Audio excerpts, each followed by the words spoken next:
ಏನಿರಲಿ ಪ್ರಸ್ತುತ ಪ್ರಾಚಾರ್ಯ ಮಾತಾಡಬಹುದಲ್ಲ. ನಾನು ಸ್ವಾಗತವನ್ನು ಮಾಡ್ತಾ ಇದ್ದೇನೆ.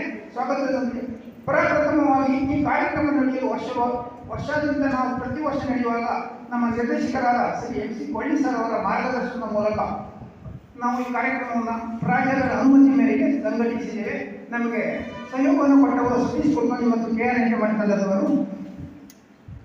ಪ್ರಪ್ರಥಮವಾಗಿ ನಮ್ಮ KD ಸಂಸ್ಥೆ ನಿರ್ದೇಶಕರಿಗೆ ನಾವು ಪ್ರಾಚಾರ್ಯರ ಪರವಾಗಿ, ನಿಮ್ಮೆಲ್ಲರ ಪರವಾಗಿ, ಹಾವೇರಿಯ ಕಲಾ ತಂಡದ ಪರವಾಗಿ, ಪ್ರತಿಯೊಬ್ಬರ ಪರವಾಗಿ ಸ್ವಾಗತ, ಸುಸ್ವಾಗತ. ಅವರ ಹೆಸರು ಪರೀಕ್ಷೆ ಹೇಳೋದೆಲ್ಲ ಎಲ್ಲರಿಗೂ ಗೊತ್ತಿದೆ, ಬಹಳ ಇದೆ. ಸಮಯದ ಅಭಾವದಿಂದ ಎಲ್ಲವೂ ಯಾರ ಪರೀಕ್ಷೆಯನ್ನು ಹೇಳಿಕ್ಕೆ ಹೋಗಲ್ಲ. ಆದರೆ ಅವರ ಮಾರ್ಗದರ್ಶನ ಹೇಳ್ತಾ ಇದ್ದೇನೆ. ನಮ್ಮ KDಯ ನೂತನ ಈ ವರ್ಷದ ನಿರ್ದೇಶಕರಾಗಿದ್ದಾರೆ. 1970 ಬಹಳ ಹಿಂದಿನಿಂದ ನಿರ್ದೇಶಕರಾಗಿದ್ದಾರೆ. ಅವರ ಸಾಧನೆಗಳು ಬಹಳ ಇದೆ. ಅವರೆಲ್ಲರಿಗೂ ತೀವ್ರ ಪರಿಚಿತರಿಂದ ಅವ್ರ ಬಗ್ಗೆ ಹೇಳಲಿಕ್ಕೆ ಆಗಲ್ಲ. ಆದರೆ ಅವರ ಮಾತುಗಳು, ಅವರ ನಡವಳಿಕೆ ಹೇಗಿದೆ. ನಿನ್ನೆ ಅವರೆಲ್ಲ ಹೊರಗಡೆ ಹೋಗಿದ್ದಾರೆ. ರಾತ್ರಿ 11 ಬಂದು ಇವತ್ತು ಕಾರ್ಯಕ್ರಮ ಬಂದಿದ್ದಾರೆ.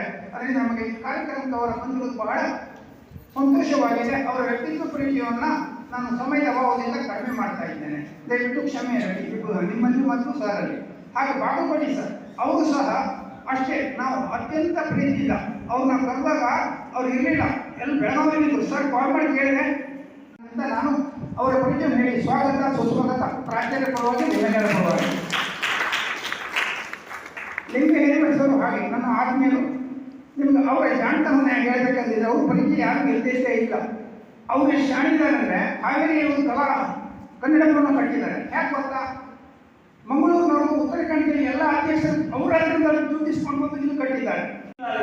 ಕಲಿಸೋದಾಗಲಿ ಅಥವಾ ಹಾವೇರಿ ನಾವು ವಾಸ್ತವ ಆಡಿಪ್ಪ ಅಂದ್ರೆ ಏನೋ ಪುರುಷದ ಪುಣ್ಯ, ಐದನೇ ಪುಣ್ಯ ಅಂತ ಹಾವೇರಿ ಜಾಗೃತಿ ಭಾಳ ಚೆಂದರೆ. ನಾನು ಒಂದು ಹುಚ್ಚುವಾಗ ಯಾವುದೋ ಒಂದು ಊರಿಗೆ ಹೋದ್ರೆ ಅಲ್ಲಿ ಜಾಗೃತಿ, ಅಲ್ಲಿ ಸಂಸ್ಕಾರ, ಉಡುಗೆ ತೊಡುಗೆ, ಸಂಪ್ರದಾಯಗಳು. ನಮ್ಮ ಭಾರತ ಸಂಸ್ಕೃತಿಯಲ್ಲಿ ಬಹಳ ಶ್ರೀಮಂತಿಕೆ. ಅದಕ್ಕೆ ಇವತ್ತು ಪಾಶ್ಚಿಮಾತ್ಯಗಳ ದೇಶದ್ದು ಸಹಿತ ಪ್ರಭಾವ ಬಿದ್ದು ಸಹಿತ ನಾವು ಯಾವುದಕ್ಕೂ ಬೆಂಡಾಗಿಲ್ಲ, ನಾವು ಯಾವುದಕ್ಕೂ ಬಗ್ಗಿಲ್ಲ. ನಮ್ಮದೇ ಆದಂತಹ ಸಂಸ್ಕೃತಿಯನ್ನು ಅವ್ರು ಕೊಟ್ಟಿದ್ದೀವಿ. ಅದಕ್ಕೆ ಉದಾಹರಣೆಯಾಗಿ ಯೋಗ ಮತ್ತು ಆಯುರ್ವೇದ.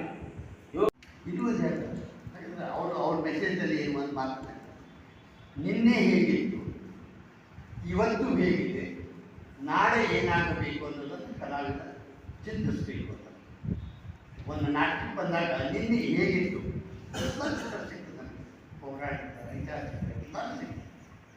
ಇವತ್ತು ಹೇಗಿದೆ, ನಾಳೆ ಹೇಗಿರಬೇಕು ಅಂದ್ಕೊಂಡು ರಂಗಭೂಮಿ ಕೆಲಸ ತಿಳ್ಕೊಂಡವ್ರೆ. ರಂಗಭೂಮಿಯ